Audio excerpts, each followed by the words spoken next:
A Dog's Tale by Mark Twain. Narrated by Cheryl Bassett.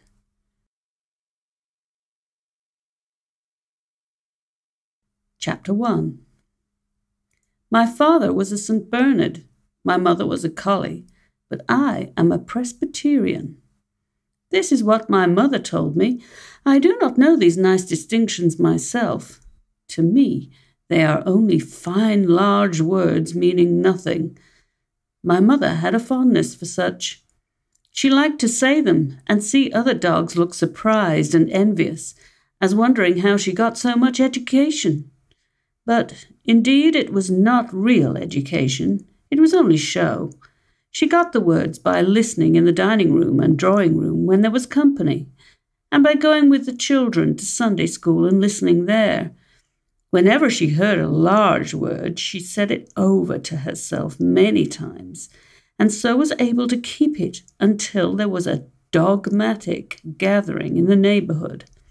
Then she would get it off and surprise and distress them all, from pocket pup to mastiff, which rewarded her for all her trouble.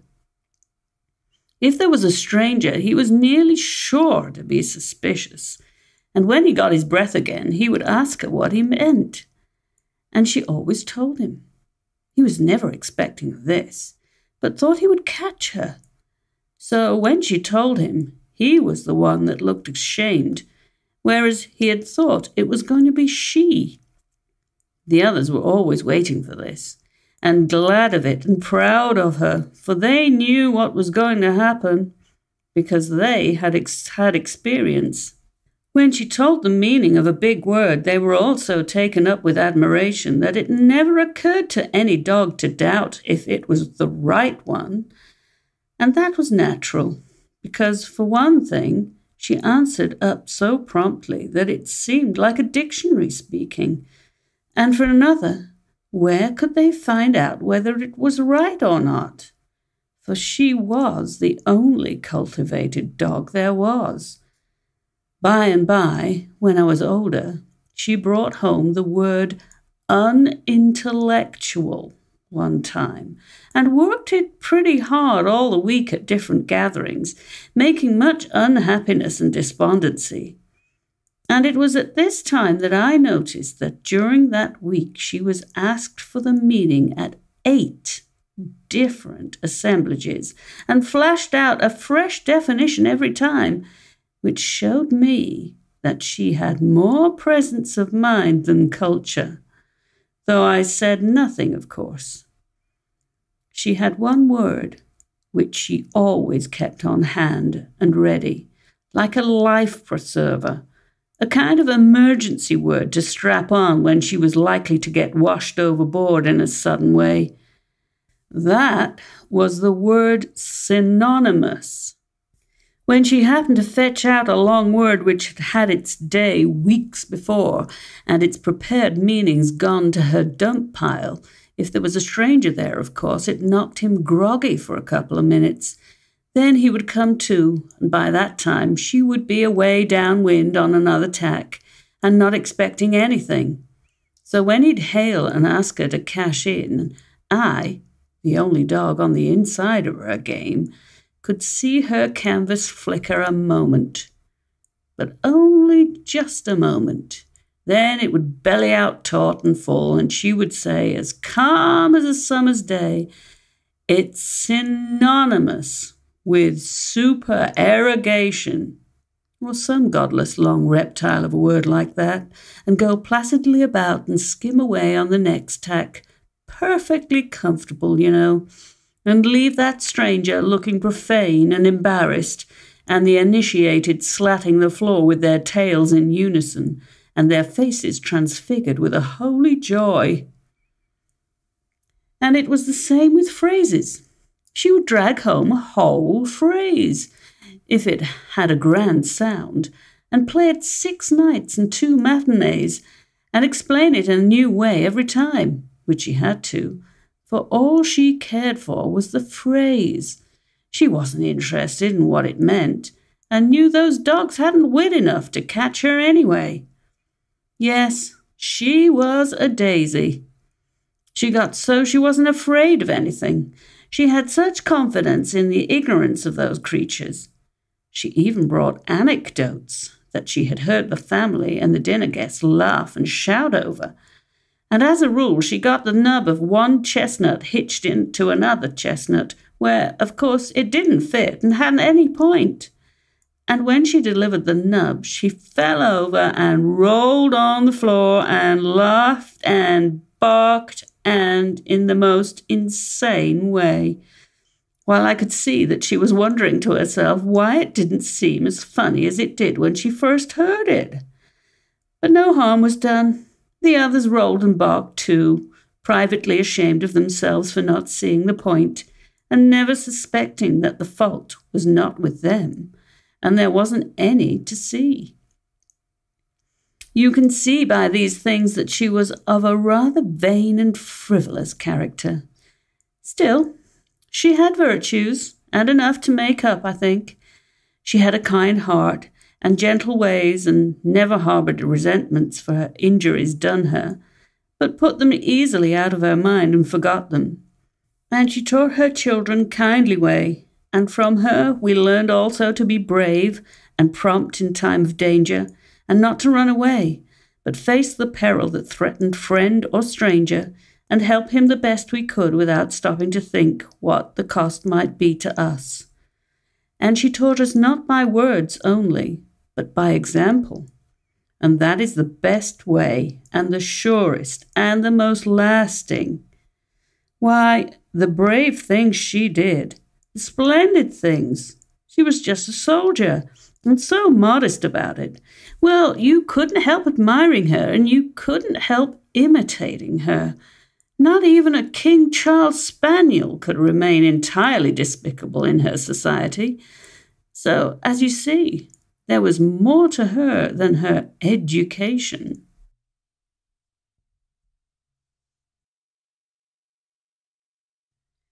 Chapter 2. When I was well grown at last, I was sold and taken away, and I never saw her again. She was broken-hearted, and so was I, and we cried. But she comforted me as well as she could, and said we were sent into this world for a wise and good purpose, and must do our duties without repining, take our life as we might find it, live it for the best good of others, and never mind about the results. They were not our affair.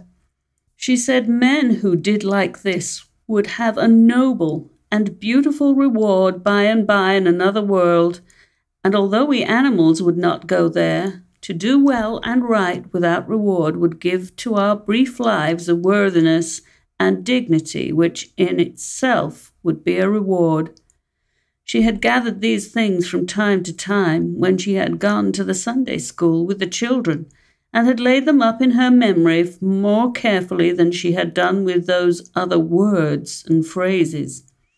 And she had studied them deeply, for her good and ours.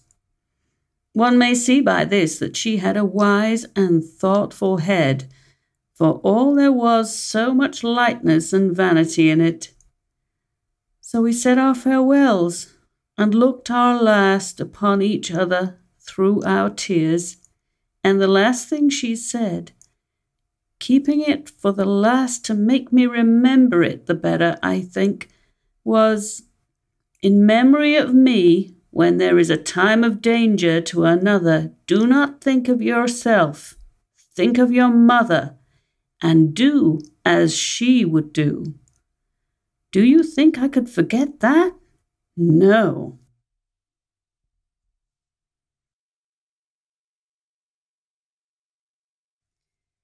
Chapter 3. It was such a charming home, my new one, a fine great house with pictures and delicate decorations and rich furniture and no gloom anywhere, but all the wilderness of dainty colours lit up with flooding sunshine, and the spacious grounds around it, and the great garden. Oh, greensward and noble trees and flowers no end.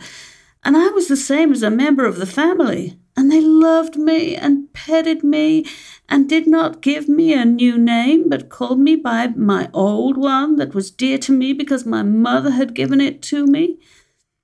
Aileen Mavorine. She got it out of a song, and the Greys knew that song and said it was a beautiful name. Mrs. Grey was 30, and so sweet and so lovely you cannot imagine it. And Sadie was 10, and just like her mother, just a darling, slender little copy of her, with auburn tails down her back and short frocks. And the baby was a year old and plump and dimpled and fond of me, and never could get enough of hauling on my tail and hugging me and laughing out its innocent happiness. And Mr. Grey was 38, and tall and slender and handsome, a little bald in front, alert, quick in his movements, businesslike, prompt, decided, unsentimental, and with that kind of trim, chiseled face that just seems to glint and sparkle with frosty intellectuality. He was a renowned scientist. I do not know what the word means, but my mother would know how to use it and get effects. She would know how to depress a rat terrier with it and make a lapdog look sorry he came. But that is not the best one. The best one was laboratory. My mother could organize a trust on that one that would skin the tax collars off the whole herd. The laboratory was not a book or a picture or a place to wash your hands in, as the college president's dog said. No, that is a lavatory. The laboratory is quite different, and is filled with jars and bottles and electrics and wires and strange machines. And every week other scientists came there and sat in the place and used the machines and discussed and made what they called experiments and discoveries. And often I came too and stood around and listened and tried to learn for the sake of my mother and in loving memory of her, although it was a pain to me, as realizing what she was losing out of her life and I gaining nothing at all.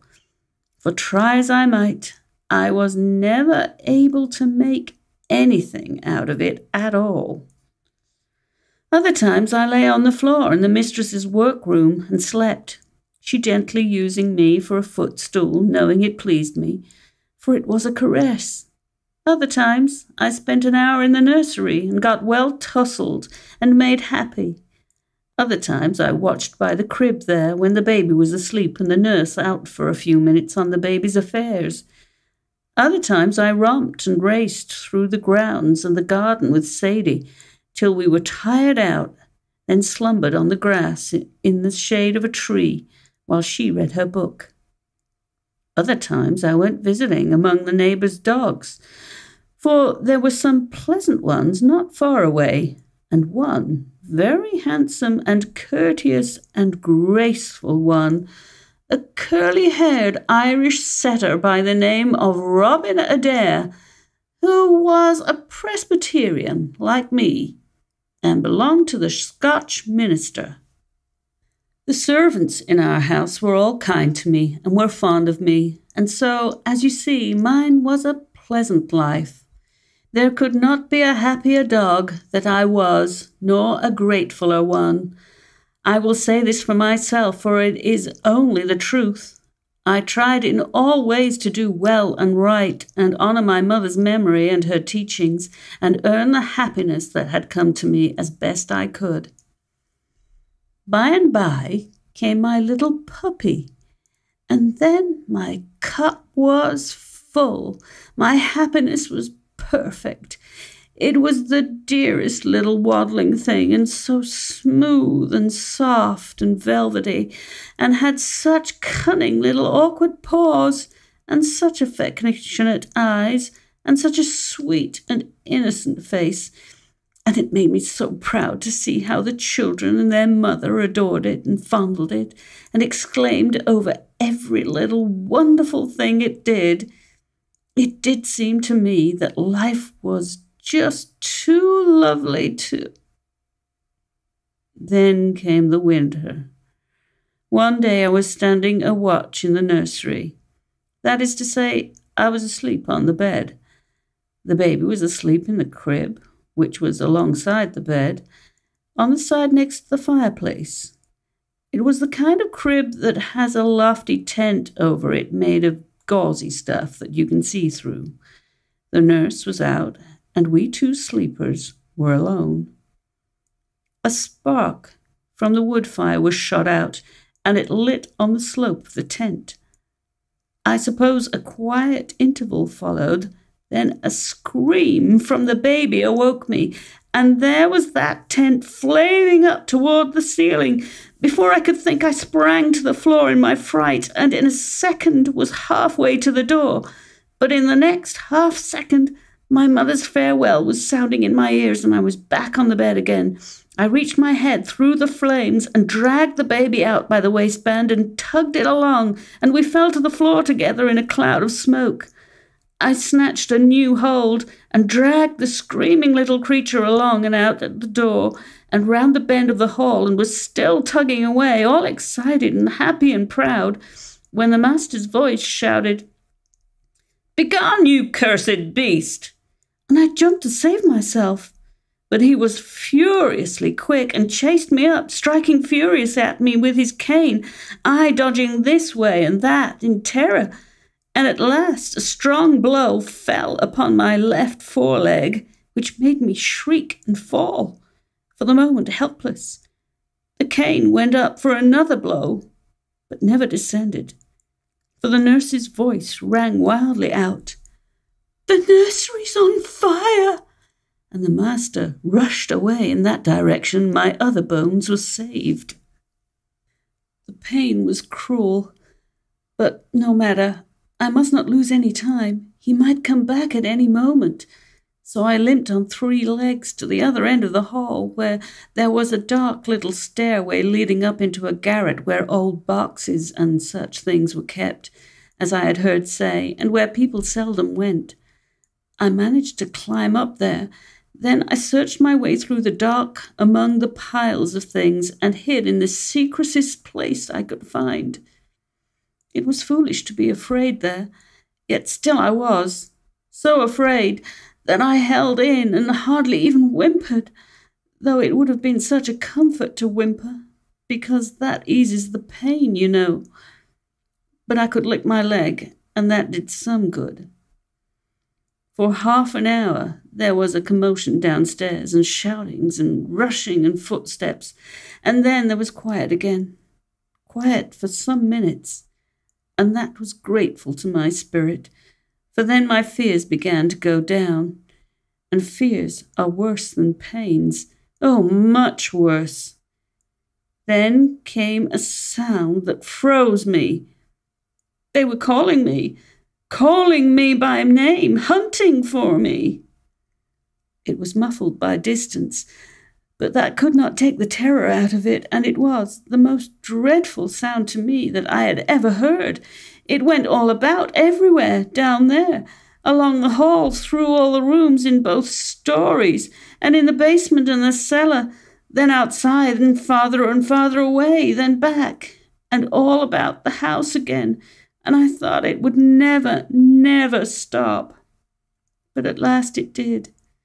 Hours and hours after the vague twilight of the garret had long ago been blotted out by black darkness.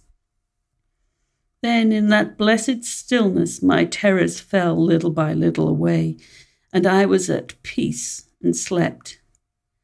It was a good rest I had, but I woke before the twilight had come again. I was feeling fairly comfortable, and I could think out a plan now. I made a very good one, which was to creep down all the way down the back stairs and hide behind the cellar door, and slip out and escape when the iceman came at dawn, while he was inside filling the refrigerator. Then I would hide all day and start on my journey when night came. My journey to, well, anywhere, where they would not know me and betray me to my master. I was feeling almost cheerful now. Then suddenly I thought, why, what would life be without my puppy? That was despair.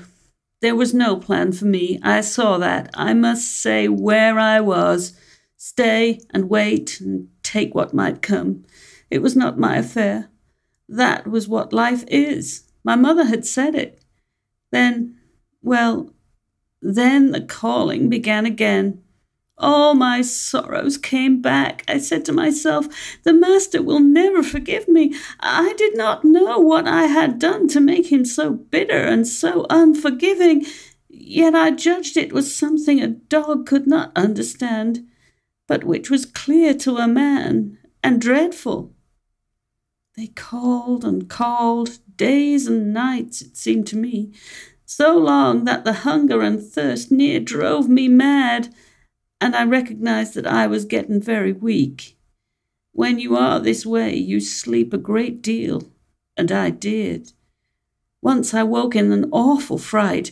It seemed to me that the calling was right there in the garret. And so it was. It was Sadie's voice, and she was crying.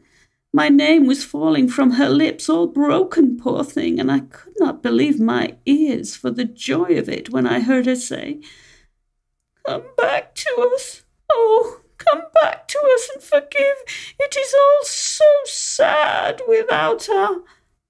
I broke in with such a grateful little yelp, and the next moment Sadie was plunging and stumbling through the darkness and the lumber and shouting for the family to hear. "She's found! She's found!" The days that followed, well, they were wonderful. The mother and Sadie and the servants, why, they just seemed to worship me. They couldn't seem to make me a bed that was fine enough, and as for food, they couldn't be satisfied with anything but game and delicacies that were out of season, and every day the friends and neighbours flocked in to hear about my heroism. That was the name they called it by, and it means agriculture.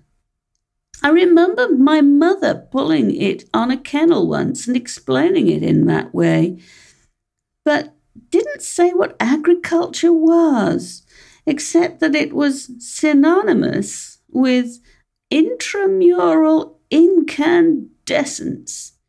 And a dozen times a day Mrs. Gray and Sadie would tell the tale to newcomers and say I risked my life to save the babies, and both of us had burns to prove it. And then the company would pass me round and pet me and exclaim about me, and you could see the pride in the eyes of Sadie and her mother. And when the people wanted to know what made me limp, they looked ashamed and changed the subject. And sometimes when people hunted them this way and that way with questions about it, they looked at me as if they were going to cry. And this was not all the glory. No, the master's friends came, a whole 20 of the most distinguished people, and had me in the laboratory and discussed me as if I were some kind of discovery. And some of them said it was wonderful in a dumb beast, the finest exhibition of instinct they could call to mind. But the master said with vehemence, "It's far above instinct, it's reason, and many a man privileged to be saved and go with you and me to a better world by right of its possession has less of it than this poor silly quadruped that's foreordained to perish." And then he laughed and said, "Why, look at me. I'm a sarcasm. Bless you. With all my grand intelligence, the only thing I inferred was that the dog had gone mad and was destroying the child, whereas but for the beast's intelligence, its reason, I tell you, the child would have perished."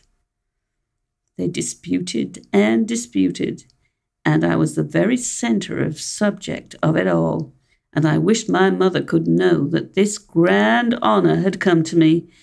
It would have made her proud. Then they discussed optics, as they called it, and whether a certain injury to the brain would produce blindness or not, but they could not agree about it, and said they must test it by experiment by and by. And next they discussed plants, and that interested me, because in the summer Sadie and I had planted seeds. I helped her dig the holes, you know, and after days and days a little shrub or a flower came up there, and it was a wonder how that could happen, but it did. And I wished I could talk. I would have told those people about it and shown them how much I knew, and been all alive with the subject. But I didn't care for the optics. It was dull, and when they came back to it again, it bored me, and I went to sleep. Pretty soon it was spring, and sunny and pleasant and lovely, and the sweet mother and the children patted me and the puppy goodbye, and went away on a journey and a visit to their kin, and the master wasn't any company for us, but we played together and had good times, and the servants were kind and friendly, so we got along quite happily and counted the days and waited for the family. And one day those men came again and said, "Now for the test." And they took the puppy to the laboratory, and I limped three-leggedly along too, feeling proud, for any attention shown to the puppy was a pleasure to me, of course. They discussed and experimented, and then suddenly the puppy shrieked, and they set him on the floor, and he went staggering around with his head all bloody, and the master clapped his hands and shouted, "There! I've won! Confess it! He's as blind as a bat!" And they all said, "It's so. You've proved your theory, and suffering humanity owes you a great debt from henceforth." And they crowded round him and wrung his hand cordially and thankfully and praised him. But I hardly saw or heard these things, for I ran at once to my little darling and snuggled close to it where it lay, and licked the blood and put its head against mine, whimpering softly, and I knew in my heart it was a comfort to it in its pain and trouble to feel its mother's touch, though it could not see me. Then it dropped down presently, and its little velvet nose rested upon the floor, and it was still, and did not move any more. Soon the master stopped discussing a moment, and rang in the footman, and said, "Bury it in the far corner of the garden," and then went on with the discussion, and I trotted after the footman, very happy and grateful, for I knew the puppy was out of pain now because it was asleep. We went far down the garden to the farthest end, where the children and the nurse and the puppy and I used to play in the summer in the shade of a great elm. And there the footman dug a hole, and I saw he was going to plant the puppy. And I was glad, because it would grow and come up a fine, handsome dog, like Robin Adair, and be a beautiful surprise for the family when they came home. So I tried to help him dig, but my lame leg was no good, being stiff, you know, and you have to have two or it's no use. When the footman had finished and covered little Robin up, he patted my head, and there were tears in his eyes, and he said, "Poor little doggy, you saved his child. I have watched 2 whole weeks, and he doesn't come up. This last week a fright has been stealing upon me. I think there is something terrible about this. I do not know what it is, but the fear makes me sick, and I cannot eat, though the servants bring me the best of food, and they pet me so, and even come in the night and cry and say, 'Poor doggy, do give it up and come home.